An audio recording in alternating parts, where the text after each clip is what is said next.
नमस्कार, जय हिंद साथियों। भारत के प्रधानमंत्री नरेंद्र मोदी की छवि पूरी दुनिया में ही खीखी और जबरन गले पड़ने वाले प्रधानमंत्री के रूप में बन चुकी है।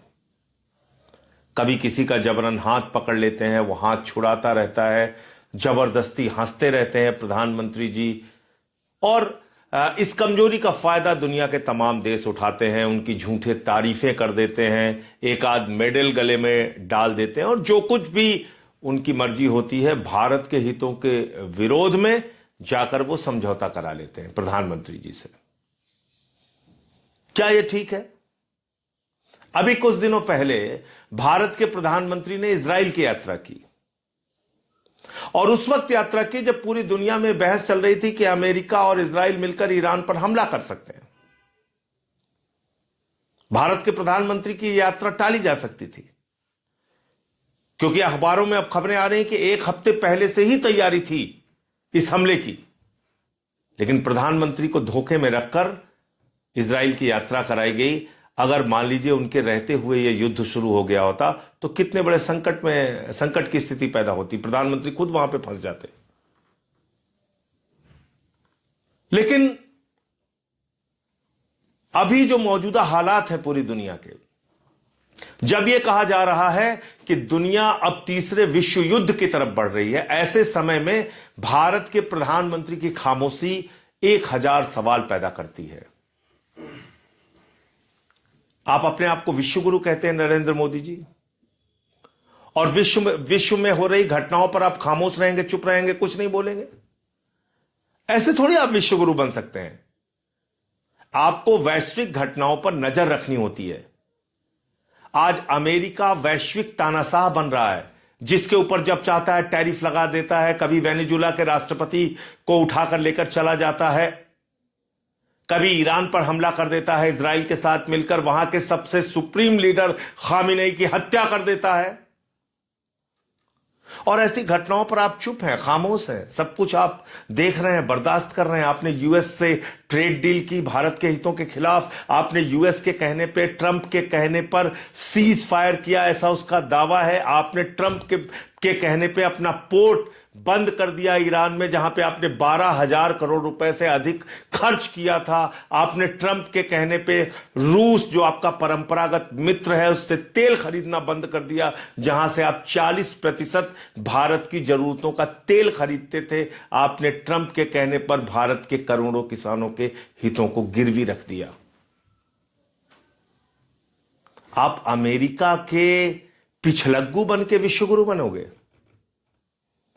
आप अमेरिका के सामने दब्बू बन के विश्वगुरु बनोगे?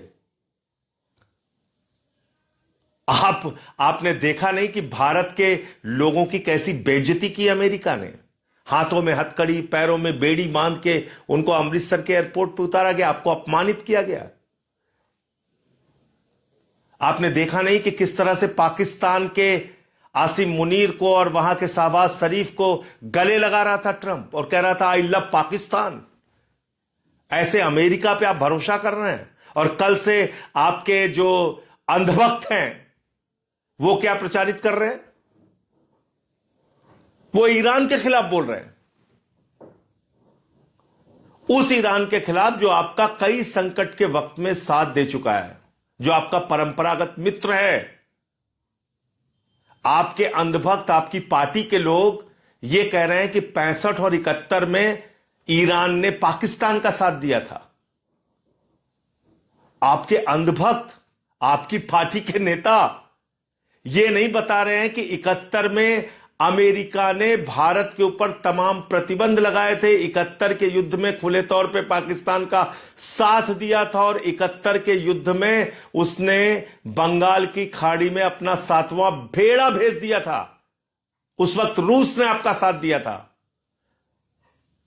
आपके चेले ये नहीं बोल रहे हैं? आपके अंधभक्त ये नहीं बता रहे कि 71 में अमेरिका पाकिस्तान के साथ खड़ा था, और एक मौके पे नहीं, कई मौके पे पाकिस्तान के साथ खड़ा था। जब भी भारत ने परमाणु परीक्षण किया, अमेरिका ने प्रतिबंध लगाया। अटल बिहारी वाजपेयी जी ने परमाणु परीक्षण किया, इंदिरा गांधी जी के वक्त में परमाणु परीक्षण किया, अमेरिका ने इसका खुलेआम विरोध किया। जब हम परमाणु शक्ति संपन्न हैं आज, तो इसका विरोध किसने किया? सबसे ज्यादा अमेरिका ने किया। तमाम प्रतिबंध आपके ऊपर लगाए। आप ये सब कुछ भूल गए। आपके चेलों को याद है 65 और 71 में ईरान पाकिस्तान के साथ खड़ा था। यह भूल गए कि वहां पे राज किसका था? Shah Reza Pahlavi. वो भी अमेरिका का पिछलग्गू था, अमेरिका का दलाल था, और इसलिए उसने पाकिस्तान का साथ दिया उस वक्त। लेकिन उसके बाद की जो परिस्थितियां ईरान के साथ आपके बनी, आप तो खुद गए थे प्रधानमंत्री जी, खामेनेई जी से मुलाकात आपकी हुई थी और आपने उनको 7वीं शताब्दी की कुफिक लिपि में लिखी हुई पांडुलिपि कुरान की भेंट की थी। आपने ऊर्जा क्षेत्र में समझौता किया था। चाबार पोर्ट का आप बार बार जिक्र करते थे, श्रेय लेते थे कि आपने वो समझौता किया जहां पे आपने 12,000 करोड़ रुपए से ज्यादा खर्च किए। 1994 में जब organization of Islamic countries Kashmir के मसले पे हमारे खिलाफ थे, भारत के खिलाफ थे, कौन साथ खड़ा था? ईरान खड़ा था आपके साथ। भूल गए आप? आपको रुपए में तेल दिया ईरान ने, भूल गए आप? 60,000 करोड़ रुपए आपसे ईरान ने कहा कि आप अपनी अर्थव्यवस्था को सुधारिए, बाद में यह पैसा आप हमें दे दीजिएगा, जो उनका बकाया था। और आपने ही प्रधानमंत्री जी, आदरणीय नरेंद्र मोदी जी, 2024 में जब ईरान के राष्ट्रपति की हेलीकॉप्टर दुर्घटना में मौत हुई थी, भारत के अंदर राष्ट्रीय शोक घोषित किया था आपने। आज क्या हुआ? खामेनेई की मौत पे एक ट्वीट नहीं कर पाए, इतने कमजोर निकले आप। खामेनेई की हत्या पे एक शब्द आपके मुंह से नहीं निकले, उसकी निंदा नहीं कर पाए। क्यों? क्योंकि इसके पीछे अमेरिका कहां थे, इजराइल कहां थे? इससे भारत की क्या छवि बनेगी? आपने अपने हितों को देखा। भारत को सस्ता तेल ईरान से मिलता है, ऊर्जा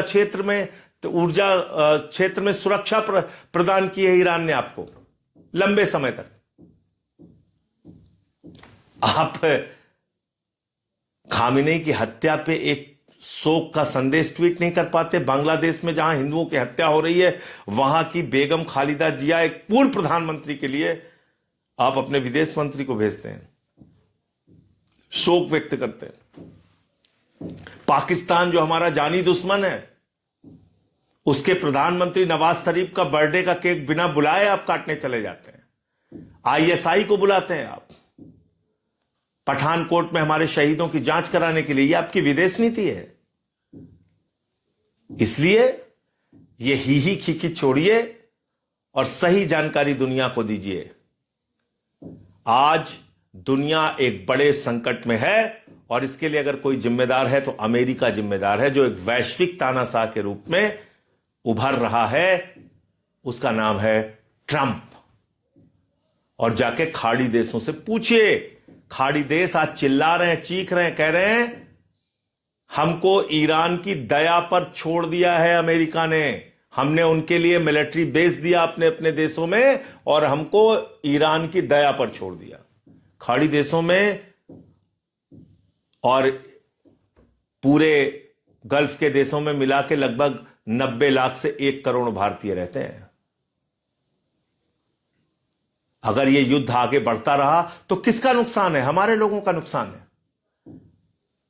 आप अमेरिका और इजराइल से युद्ध खत्म करने और शांति की अपील नहीं कर पा रहे हैं, नाम नहीं ले पा रहे उन देशों का। और आपके लोग यहां कह रहे हैं 65 और 71 में ईरान ने पाकिस्तान का साथ दिया था। आपके मुंह से यह नहीं निकल रहा है कि अमेरिका ने आपका कितनी बार विरोध किया था, कितनी बार विरोध किया था।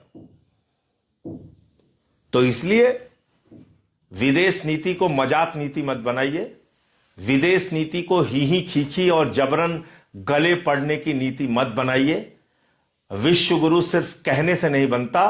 विश्व गुरु के लिए आपको वैश्विक घटनाओं पर अपनी प्रतिक्रिया प्रकट करनी होती है, अपना स्टैंड क्लियर करना पड़ता है। इसलिए मैं बार बार कहता हूं, आप विश्वगुरु नहीं, गुरु घंटाल हो प्रधानमंत्री जी। और आपका जो आचरण ऐसे वक्त में है, आपकी खामोशी और जिस तरह से आप अमेरिका के आगे लगातार झुकते जा रहे हो, अमेरिका से आपने एप्स्टीन फाइल के दबाव में, अडानी को मिले सम्मान के दबाव में एक ट्रेड डील की जो भारत के हितों के खिलाफ है, आपने अमेरिका और इजराइल के साथ ऐसे वक्त में खड़े होने का काम किया जिससे भारत को महंगे तेल का खामियाजा भुगतना पड़ सकता है, जिसका नुकसान देश के लोगों को होगा। जय हिंद।